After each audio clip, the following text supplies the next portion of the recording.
Hi, this is SP from CrossFit Gwinnett. I'm here with Nick Urankur, CrossFit Games athlete from Indiana. Hey, Nick, what's up? Nothing, just sitting here ready to talk. All right, man. Hey, tell us about how you got started in CrossFit. I actually had a friend of mine from high school who lived in the same town with me that I kind of worked out with, and he'd always search the internet to try to find out what was the next thing, what was going to put him above, the rest. And he came across this site, CrossFit, and told me to check it out. I told him I would, and I didn't. About 3 months later, he kind of asked me, what did I think? What did I take from it? And I told him, it was okay. It was cool. And he said, you didn't look at it, did you? And I said, no, I didn't, but I swear I will. So finally, it was about end of December, January 2010, I finally got on the site, looked at it, read some stuff, and decided to try a workout. And then that's it. So basically my friend from high school kind of pushed. Nice. What was your first workout? Fran. Oh no. I read that that was what everybody did first, and figured might as well be a good way to start it. Yeah. What was your experience with Fran? Oh my gosh. I did it in my basement. I had the pull-up rig, you sit in the doorway, like the P90X thing. Yeah. And then I had a really thin bar with the 25-pound plates, the thin plates, so you can't stick it on an Oli bar. One of those cheap ones. Yeah. And I actually had to use, I think, 102 pounds because I didn't want to go less, so I figured I have to go more. Right. And when I got done, I crawled up the stairs from the basement, looked at my wife, never felt that way in my entire life. Sorry, my daughter's a little into this. That's awesome. Never felt that way my entire life. My lungs. I was laying on the ground, and I looked at my wife, and I said, this is legit. I'm in. Like, there's no way I couldn't do this. Like, that's awesome. Yeah, Fran.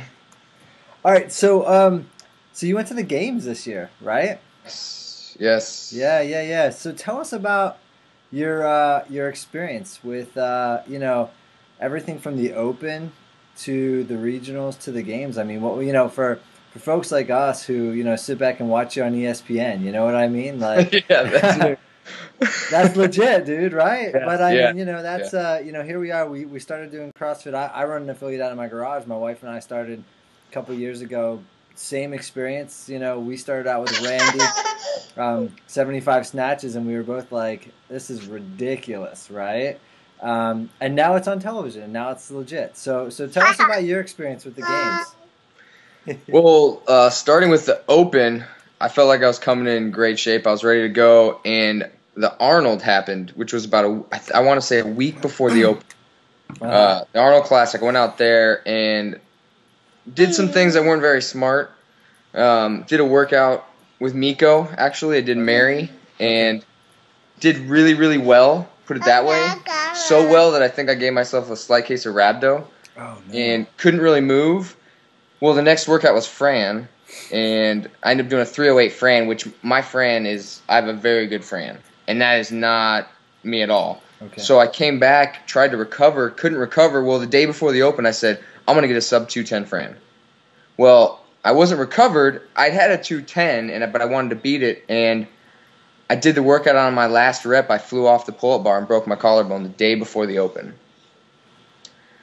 So fortunately, they extended the Open, and I was able to actually do WOD 1, one-armed snatches. And then I just progressively got better. By the ground to overhead, I was able to do 165. That was the most I could put over my head. Made it through, didn't think anything was going to happen. Next thing you know, I was 42nd in my region and going to regionals and had another month and a half to recover. Got there again, not thinking anything was going to happen, and then just pushed through and made it to the games. And then the games, it was something that it's almost like going on a vacation to a place you've never been before. And then once you leave, you realize all the things that you could have done or you wish you would have, but instead you just did the normal stuff because that's what you do when you go on vacation. Right. So in a sense, I learned it's not a vacation. Like it's hard to describe. I mean, my training, the way I went about it, my mentality, it wasn't right. And you can tell by a lot of stuff. I mean, I DNF'd on the 5th WOD, and it pushed me to 36th place. So just mentally learning a lot from being there, and more than I can actually explain, to be honest with you. Really? Yeah. How do you think your experience at the games is going to affect your training this year versus, say, what you did last year? It sounds like last year you just kind of were rocking out, and yeah. I mean, I have to empathize with your experience in the Open. About 3 weeks before the Open, I detached my bicep tendon, and had to do all the WODs one-handed. When it got to 165, I was just, I got like 1 rep, and just to stay in it, but I wasn't going to injure my other arm. You know what I mean? I had a baby to take care of, so it sucked. But I mean, you pushed through. That's absolutely phenomenal. But training last year, it sounds like you were just kind of rocking it, and you went to the games. So is there a big change up this year? In other words, like, I mean, it worked last year, so if it's not broke. Yeah, but I think I was trying to game the games. I was going in, like, after regionals, I was going in thinking it's got to be heavy, it's going to be XYZ, not realizing that it's truly the unknown unknowable. I mean, who knew we were going to do what we did? Yeah. I mean, after the fact, it's like, oh, I could have trained for that, but, I mean, really, I'm harping my weaknesses. I mean, rope climbs, I can climb a rope. Most people, especially, you're going to the games, you can climb a rope. Right. Well, last year. Well, last year, but now, knowing last year, you better be able to know how to climb a rope. But there's a difference that I learned. It's not about being able to do everything well. It's being able to do it better than everybody. Because every single person is going to walk out there, and you're going to look at them, and you're going to say, they can clean and jerk 225. They can climb a rope. They can do GHDs. They can do muscle-ups. They can do everything. But it truly is now, it's at the level of who is going to be the fastest at completing all of those things unbroken. So climbing a rope, it's not about just getting up and down and not having to rest, but it's who's going to get up. I can get up now. I did my 10 rope climb, 10 for time, was 4 minutes and 45 seconds right after the games. I'm down to 2 minutes and 30 seconds. Wow. So it's that efficiency, and all that it's been is it's actually realizing that every single movement that we do, it isn't about just being able to do it. It's being able to do it more efficiently. It's virtuosity. I mean, doing the common uncommonly well. Yeah. And that's for every single movement, and then being stronger than everybody. So, wow. Really harping all that. Tell me what was going through your mind when you heard about swimming. I was scared. Honest answer? I was sitting with a few of the guys, and we were all just kind of looking at each other, and was more of like the first one who was going to admit it, and no one wanted to. I really wanted to know how far 200 meters was, because I was like, that's not that bad. How's the water? But I actually got more scared the next morning when we went out for our test in the ocean, and the water was about 60 degrees, and I actually went into shock. I started, you get that, and I wasn't sure if it was because I was nervous or if it was the water, and I thought, holy cow, I'm doing this as a WOD tomorrow, and I can't even control my breath going in 30 feet. So that kind of messed with my mind a little bit, but I got through it pretty well, but made some mistakes again, learned from them, tried running in shoes, bad idea. I put my shoes on. That took about 30, 40 seconds. The next thing you know, the pack I was with was 200 meters in front of me, and now I'm in the back of the pack, and realized big mistake, and you can't go back on that. And that's not a training mistake. That's just not prepared for that type of environment, or knowing, like, when I'm running in the sand, can I do it without shoes? Am I going to tear my feet up? Because we were all talking about tearing our feet, and of course, we all said we're wearing shoes, and what happens? I run up to put my shoes on. No one else is putting their shoes on other than Matt Chan. Him fall. He was so far ahead, and he fell behind because of the shoes. Yep. Yeah. So that was probably something he would take back as well, I bet. Yeah, I bet it. Yeah. All right. So another question about the games, and it's all over the internet, right? Softball throw. I actually, as soon as I heard it, I thought this is kind of a joke, but I'm going to do really well. Like, I knew right off the bat that I would. I really more or less looked at it as they're kind of going a little too specific, because it's not something where you grow up and you can go to a gym and do all these things that we do, and it's kind of across the board every country. You got a lot of these Europeans overseas who they have no idea what softball probably even is. Right. Let alone they've never even probably seen the ball. They can't throw, and everyone was kind of arguing, or not everyone, but people around here have been saying, well, everyone can throw a rock. People have been throwing rocks before time. And I said, yeah, but ultimately there's a difference with picking up a 30-pound rock and chucking it. You can't, like, there's technique. You can watch a 250, 300-pound guy throw a 100-mile-an-hour fastball. I can't do that. Does that mean he's in better shape than me? So my thought was just more kind of as a, I feel bad for the guys who you just weren't raised in that. Right. It's not something they're going to come over. And I actually taught a few of them how to throw, which they couldn't even throw it inside the lines. I mean, it was rough. So, I mean, I like the difference, but ultimately they should have had like a soccer kick and a softball throw and something else to kind of, cricket. I was like, I don't know how to throw a cricket ball, like, but it's the same type of thing. Like they'd be looking at it like it's just a ball, just throw it, but it's just different. Nice. What was your favorite WOD of the games? I loved the final WOD, even though I didn't get to do it. But as far as what I got, I loved the rope climb clean and jerk WOD. I just wish it was heavier. Really? Yeah, I thought that it was really light. I think a lot of us did. If you would have just taken the bars and went 165, 185, 205, 225, 245, you would have seen a big difference in the standings. Really? Yeah. Yeah, but because, we saw a lot of athletes still having some problems with those heavier bars, the 205 and 225, drop into the knees. You did, but ultimately, if you actually watch, especially even just on the ESPN, which I've got the CrossFit Games on now, I'm kind of just playing back through it. Nice. But if you watch some of the guys who maybe they have that endurance to where they didn't fatigue necessarily in the pull, because like Rob Orlando was struggling, he can clean and jerk a ton. Right. So it came down to some of those guys that were maybe a little smaller and their maxes are about 245, 255. They got up there and they had basically one shot at that 225 and they got it. And then then you have Spencer Hendel, who's somebody again who you're thinking is going to crush it, and he was failing a ton. Yeah. But I just really think it would have mentally changed it would have had a game plan. Instead of just go, you would have been like, there's a 245-pound bar at the end.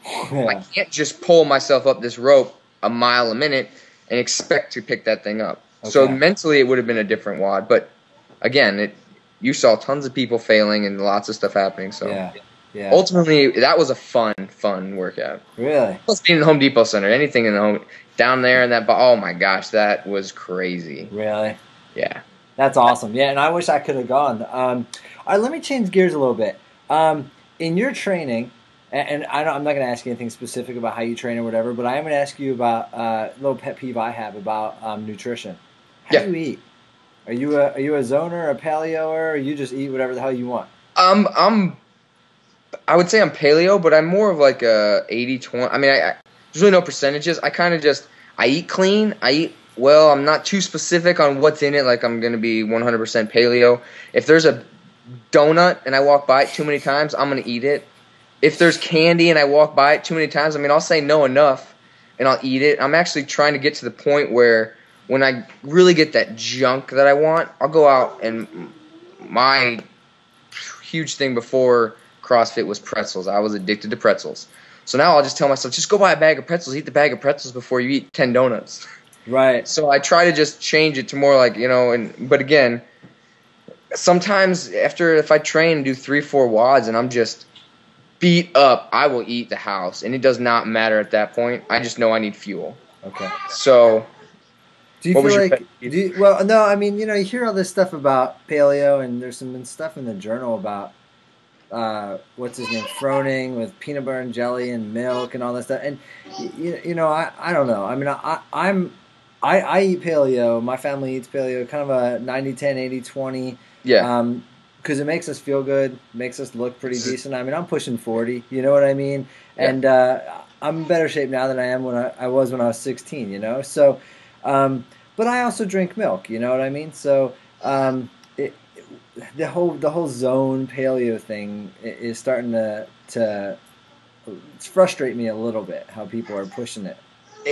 I agree, and I also want to say too that the big thing with paleo is you'll hear a lot of people talk. Paleo gets thrown around too much, I think, in the CrossFit community for sure.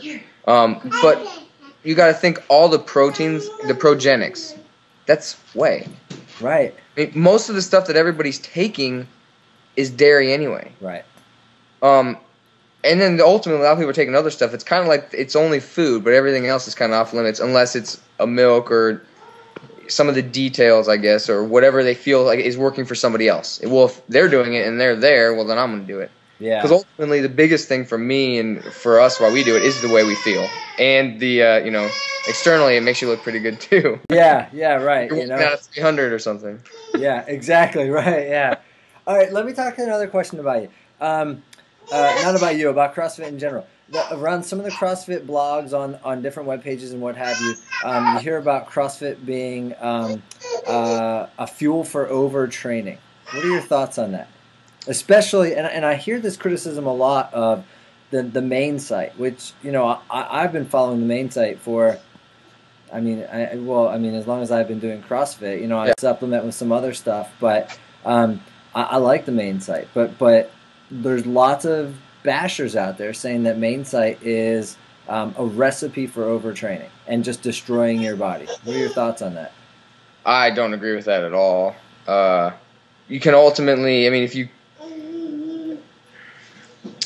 as far as the overtraining, I don't think so, because the way that they have it set up, it's 3 on, 1 off. Ultimately, recently, the last 2 days have been pretty. I did today's WOD. There, a couple of them have been pretty crazy, but you don't get that all the time. Right. And ultimately, if you physically can't do it, you're scaling it, and a lot of stuff has to be scaled for for a lot of CrossFitters. I think that more so what happens is you get these people who are following main site, and then they're hearing about somebody else who's doing more on top of it, or maybe they've got somebody in their box who maybe they're trying to chase, and then they maybe did something before or after. But I think that it comes with what's happened. What else are they doing? Okay. Is the overtraining. Yeah. Because I think there's more people than not aren't training hard enough or enough than there are overtraining. Nice. Especially like in my box, a lot of people, they're going half-assed through it, but they think, maybe in a year they haven't progressed. Yeah. It's more of now just the family atmosphere where they can come in, they've got a place they can call home, they love it, they kind of just go through the WODs, they don't, they're maybe scared of getting better at some point. Mm-hmm. Or they're scared of things that are, really, really hard, and right now it's a comfort. So I see that more than I see the overtraining. The overtraining is just because you're too competitive, and whether you're going to do it or not, I'm not going to stop you. Right. And a site's not going to get that to change on you. I don't agree with that at all. That's awesome. It's a great interpretation that you put forth, that people sometimes don't go hard enough. I like I said, I run my affiliate out of my garage, and we get the housewives that come out, and getting them to understand that results is related to intensity. Now it's like a little it's like a book circle or like a knitting circle, that just happens to be barbells instead of knitting needles. Well, we actually have one girl in our gym who I honestly couldn't even tell you how many pull-ups she can do. I would have to say it's between 15 or 20, but she always uses a band. Always. Always. And the thing is, what's funny is she actually is just leaving our gym. She's moving to Georgia. And just the other day, I watched her do about 10 without it and then jump off because the workout was pull-ups. And I was like, I didn't know you could do pull-ups. She's like, oh, I can't. I have to use the blue band. I have to use the blue band. Oh my gosh. So that, and I don't own the gym, and I'm not in there, unfortunately, as much as I would like to be. So those are little things I'm like, wow, I had no idea. But you get that a lot where people too, it's almost a hide that they're able, because they're that fear of being pushed, the fear of like, well, from here on out, you are never using that again. You're never able to use that weight. You're gonna have to go RX, or we're gonna maybe push it up on you a little bit. Yeah. That's kind of scary for some people, especially the non-competitive, but yet just really they're getting so fit through CrossFit, but they've never really been competitive or had that drive. And it's like, wow, I'm good, but it's kind of scary to be able to do all this stuff. What happens if I get really big, especially those housewives? Still, you have that. Yeah, you get the women who are afraid to become meatheads, and that sort of fear of the discomfort. CrossFit is not... it's fun. Like you were saying earlier, that the rope climb, clean and jerk WOD at the games was fun. And at the end of every WOD, I'm always like, oh my gosh, that was awesome. Yeah. But it's not fun while you're doing it. It's the furthest thing from fun. No. Well, I like to describe it. It's just like whenever I used to run half marathons all the time. Okay. Once I finished football, I started doing that before CrossFit. Fortunately, thank you for CrossFit. Yeah. But every race, I would always tell myself, why am I doing this? Why am I putting myself through this? This hurts so much. I'm never doing it again. And within 3 days, I was ready to sign up for another race. It's like you forget in the moment what that pain is, but that's what I love, because ultimately it makes you realize that in that moment, you're going to get through it. You're going to be out of it, and you're going to ultimately not necessarily forget, but you're going to be doing something else, and you're going to be better for it. Yeah. And you're going to be ready for the next thing. So, yeah, that's it's awesome. Just in the moment. Nick, so you say you don't own a box. What is your day job? I am a manager at AT&T, a retail store. Nice. You like cell phones and shit? Yes. I make people cell phones. Nice. Okay, awesome. I work a lot. It's really hard to train into family life and stuff. I mean, because our hours are, we're open early and we close late, and I work open to close a lot. Every weekend, I don't have weekends off unless I take a vacation, which is hard for competitions and going out to different places. So I do a lot early in the morning in my basement at my house, and then at night. So whenever I can. Days off is basically training. That's it. It's just like, yes, I get to just work out all day. Nice. Now, at your job or in life, how do you introduce people to CrossFit? That is like, say, like, how would you define CrossFit? Or somebody says, hey, I saw you on ESPN. What is that shit you're doing? Like, what? Sorry, I keep cursing. I forgot your little girl's back there, although I can hear her. How do you introduce, or do you even care to introduce people to CrossFit? I love to introduce people to CrossFit. And at work, actually now, every single employee introduces it to the customers. And normally I'll have a customer look at me and they'll be like, so you're on ESPN, I heard. Oh my God. I'm just, that point, what do you say? But when I introduce people to it, or at least explain it, normally the first thing I say is, I can't define it, and I can't truly explain it. You have to do it, because there's so much to it. I'm like, the easiest way is to tell you that it's the unknown and unknowable. You walk in anywhere. I said it trains you to be prepared for your daily life. Yeah.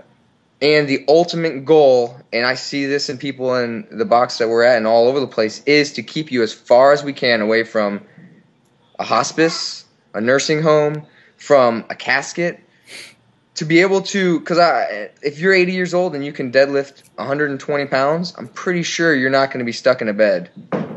So ultimately, it's that. It's longevity of life and health, and if you're not interested in that, then that's fine. But yeah, I mean, it's really hard to explain. But after a while, when people get to know me, I don't have to talk about it. I mean, they see me, they see my family, they see how we are, and normally at that point, they're just like, I got to come check it out.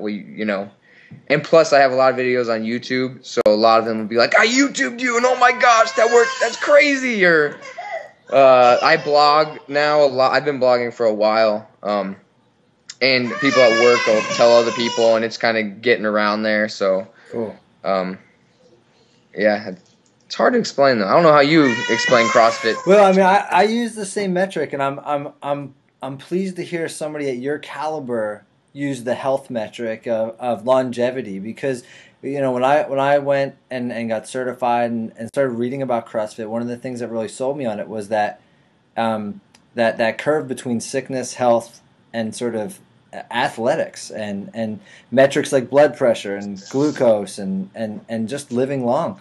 And what I find in some young CrossFitters, and they start talking about things like, and there's these competitions, and you can, this, that, and you get sick, and you throw up in a bucket, and you think, oh my goodness, that's not really what we're about, I'm not, people don't come to my garage, I don't try to make them sick, I try to impress upon them that it's about health, and this is like you said, it trains you for everyday life. And I'm sure that you've experienced this as well. I was talking to somebody else this morning about this, who has a couple of little girls as well, and I have a little boy. And I have people who watch, we do our little videos. I live in Georgia. My family lives up north, and my wife's family lives in Florida. So we do little videos. And some of my older family members, when I'm down in my little bottom squat position, playing with Spencer, they say, well, how do you get out of that position? And my initial thought is, what are you talking about? I stand up. Yeah. It's fascinating. People's just they're just not educated about fitness and wellness. It's awesome. Well, Nick, I appreciate your time, and it's been fun talking to you and getting to know you and your experiences at the games. And good luck this year training, and good luck in the Worldwide WOD. Hopefully, you'll rock out. And, yeah, I like that last one you guys have up there. Yeah, I like that one too. I came up with that one kind of as like the end, like the games, you know. A short end. Yeah, short end. Yeah. It's pretty crushing though. It gets those kettlebell swings. Well, those 30-second rests isn't really. No, it's like much. Enough time to get back on the rope. Yeah. I don't know it. I need to relook at it because I think I may do it tomorrow or Thursday. Because when do they do? Saturday. Okay. Yeah, I'll probably do it tomorrow or Thursday. Had the day off today, so cool. Got a lot in. One more, and then going late, and I'm off on Thursday. So all right, a good next 3 days. Nice. Well, I look forward to seeing it. Nick, good talking to you, and good luck in your year training. All right, I appreciate it. All right, later, man. See ya.